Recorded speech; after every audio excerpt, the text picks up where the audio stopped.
Reservation वगैरे सगळं मोहमाया आहे म्हणून मिळेल त्या सीटवर पोरं बसू लागली.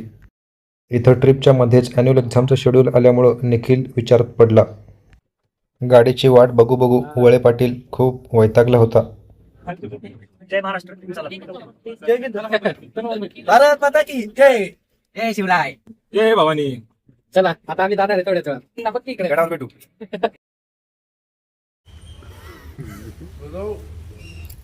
गडाच्या पायथ्याशी थोडीशी विश्रांती घेतली. त्यानंतर आम्ही सारे राजगडाकडे निघालो. हा रात्री चालू केलेला ट्रेक काय सोपा जाणार नव्हता. आफ्टर 1 तासानंतर अर्धा तास लावले. राजगडाला स्वर्ग का म्हणतात हे तिथं गेल्यानंतर समजतं.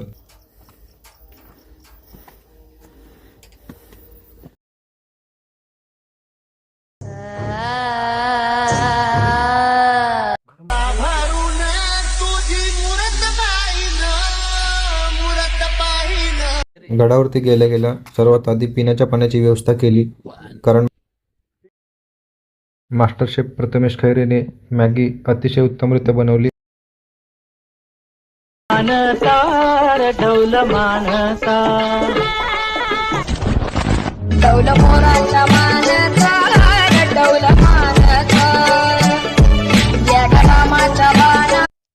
इधर खैरे बोले तो बहुत है, लेकिन झाके मारणारा खैरे बोले तो एक ही है. त्याला अजून बरंच लांब जायचं आहे. हा ट्रेक पुढं करत करत आपल्याला तोरणा गाठायचा आहे. अजून इथून मला वाटतं जवळपास 12 ते 13 किलोमीटर आहे अजून. शस्त्रांची गरज नाही मराठ्यांना लढण्यासाठी. मनगटातली ताकद आणि उरातली हिम्मत पुरेशी आहे गनिमाला गाडण्यासाठी. जय भवानी जय शिवराय. इथून पुढे आता शूज घालून यायचं. मी देतो तू बी. जय महाराष्ट्र. जय महाराष्ट्र पब्लिक. थांबायचं नाही. आता थांबायचं ना, डायरेक्ट तोरणा. तोरणावर थांबायचं का नाही? डायरेक्ट तोरणा. राजगड उतरून नुकतेच खाली आलो आहोत. इथून पुढचा ट्रेक हा तोरण्याकडे असेल. आपण किती नशीबवान आहोत हे लक्षात येतं या सह्याद्रीच्या उंचीकडे बघून. शोधू कुठर भाऊ कसर मीच स्वतःला भाऊ कसर. Hi guys. Hi guys. Welcome to our channel. Welcome to our channel. We are This is heading- our day 2 and we are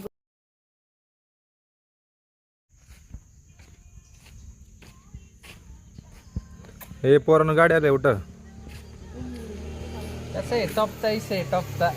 की काही तांत्रिक अडचणी आल्यात आम्हाला आणि आम्ही आता तोरण्याला जायचं कॅन्सल केलेलं आहे. तर पोरांचं मत पाहू काय म्हणतोय. हे रे जायचं का तोरण्याला? नाही, आता स्टार्टिंग पासून सगळ्या गोष्टी चांगल्या होत आलेल्या आहे.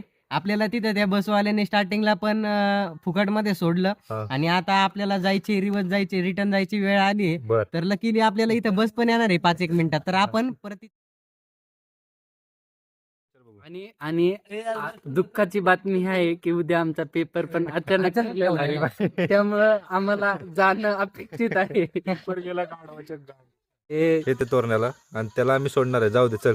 हर्षल इंगळे पण मी पेपर मला माघार घेतोय. देशमुख तुला काय करायचं? देशमुख मी जाणार आहे कुठं? हॉस्टेलला? पेपर गेला. देशमुख पेपरला गेला का उद्या ते म्हणते पेपरला येत नाही मी. पेपरला येत. तर माहिती नव्हता हा किती दूर आहे काय आहे, म्हणून निघलो. आता असं रस्ता दिसत आहे, आपली किती गाण लागणार आहे ती दिसत आहे.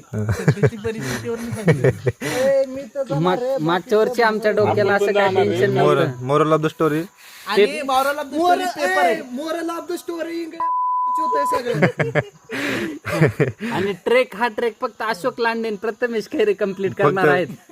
ट्रेक एकदम कडक झालेला आहे. कडक बाकीचे सगळे एसटीची वाट बघत बसले ते वळे पे. चलून चलून परसनी लय भूक लागलेली. टकले हे कच्चीच मॅगी तोडत होता. देशमुख म्हणणार त्याला काय असते दे इकडं. पण अशोक इथं जेवण कधी येते ह्याची वाट बघत होता. तेवढ्यात जेवण आलं. नंतर सगळ्या पोरांनी पोटभर झुणका भाकर खाऊन घेतली. या ओपन सनरूफ असलेल्या गाडीचं प्रीमियम तिकीट काढून आम्ही सारे परत निघालो आमच्या स्वतःच्या स्वराज्यात, म्हणजेच सुभान मंगळ बॉयज हॉस्टेल.